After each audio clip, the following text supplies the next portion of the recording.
अस्सलाम वालेकुम YouTube family. उम्मीद है कि आप सब लोग ठीक होंगे, खैर खैरियत से होंगे। आपके दुआओं से मैं भी बिल्कुल ठीक हूँ।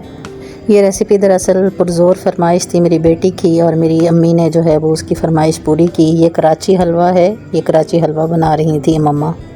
इसमें 2 प्याली पानी था और 1 प्याली शुगर था, उसको मेल्ट किया। उसके बाद जी 1 प्याली जो है वो कॉर्नफ्लावर था और 3 प्याली उसमें पानी डाला था।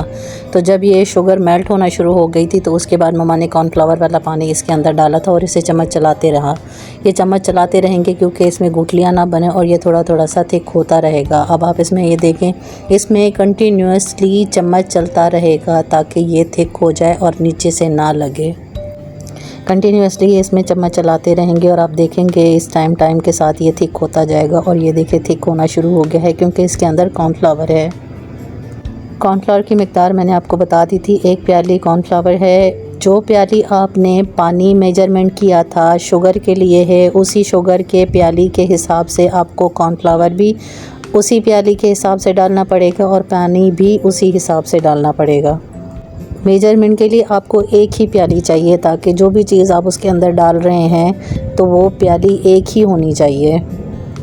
अब ये देखें थिक होना शुरू हो गया और इसमें चम्मच हम चलाते रहेंगे ताकि ये नीचे से लगे ना। नॉन स्टिक हो अगर पैन तो ज़्यादा बेहतर है, अगर वैसे है तो भी आपकी मर्ज़ी है, आप जिसमें भी बनाएं। अब जी इसमें हमने फूड कलर डाला है ग्रीन। अब इसमें चलाते जाएं और थोड़ी थोड़ी देर बाद जो है वो आप इसमें घी भी डालेंगे। अभी हमने इसमें नट्स डाल दी हैं, नट्स डालेंगे और इसके साथ जो है वो हम मुसलसल चम्मच भी चलाते रहेंगे और साथ में हम इसमें घी भी डालते रहेंगे ताकि ये पैन को छोड़ता जैसे जाएगा हलवा, उस तरीके से उसका घी भी ऊपर आना शुरू हो जाएगा। अब आप देखेंगे हलवे में एक अजीब सी चमक आना शुरू हो गई है। चमक इसलिए है क्योंकि उसका घी जो है वो ऊपर आना शुरू हो गया है।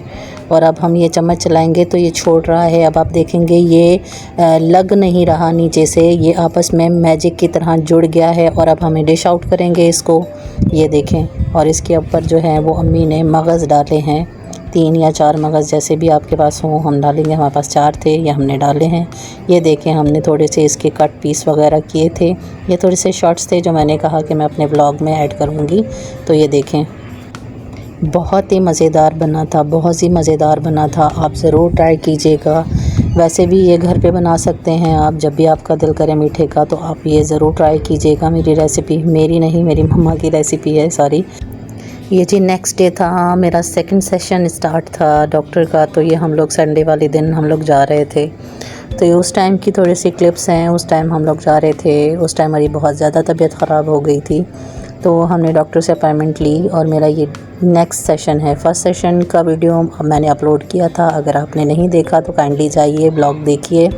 बहुत ही मज़े का था उस टाइम भी, और डॉक्टर बहुत अच्छे हैं। लेकिन ये है कि इसके सेशन के साथ ये लोग जो इंजेक्शंस लगाते हैं उसका पेन होता है कुछ अरसे तक, मतलब मैक्सिमम 4 से 5 दिन मैं बिल्कुल ही मूव नहीं कर पाती, इतना ज़्यादा पेन होता है मुझे।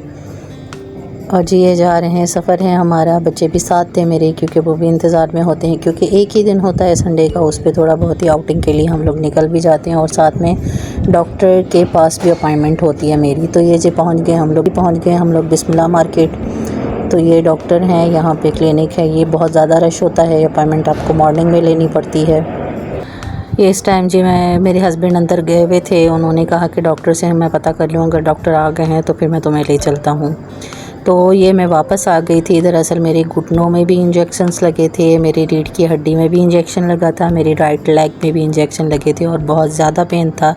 ये थोड़े बहुत ही क्लिप्स जो हैं वो मैं आप लोगों के लिए बनाना चाह रही थी, वो बनाए हैं। वापसी में आते हुए मेरे हस्बैंड ने कहा अगर भूख लगी है तो हम लोग कहीं बैठ जाते हैं खाने के लिए। मैंने कहा देखिए अगर आपका दिल करता है तो। बच्चों का ज़्यादा देर दिल था कि हम लोग पिज़्ज़ा खाएं, तो हम लोग पिज़्ज़ा के लिए, ये अगर कराची में आप लोग रहते हैं तो उनको पता होगा, बलोच होटल, ये पोर्ट कासिम की तरफ है, पाकिस्तान स्टील और पोर्ट कासिम की तरफ। लोकेशन इसकी अच्छी थी, अंदर से जो है वो रेस्टोरेंट बहुत अच्छा बना हुआ था, लेकिन इसकी सफाई ज़ीरो थी, इनकी सर्विस ज़ीरो थी। बहुत ही मक्खियाँ थी अंदर, बहुत ज़्यादा गंद डला हुआ था। और हम लोगों ने पिज़्ज़ा तो ऑर्डर कर लिया लेकिन बाद में पछता रहे थे। लेकिन अब पिज़्ज़ा जो था वो बहुत ही टेस्टी था, पिज़्ज़ा बहुत अच्छा था। घर आके जी शाम को हमने चाय पी। आपको मेरा ब्लॉग कैसा लगा अच्छा लगा तो लाइक कीजिएगा, शेयर कीजिएगा, सब्सक्राइब कीजिए। मेरी ज़िंदगी में जो चीज़ भी चल रही है मैं आप लोगों के साथ शेयर करती हूँ। दुआ में याद रखिएगा। खुश रहें, आबाद रहें, खुशियाँ बांटिए। दुआ में याद रखिएगा। थैंक यू, शुक्रिया, अल्लाह हाफ़िज़।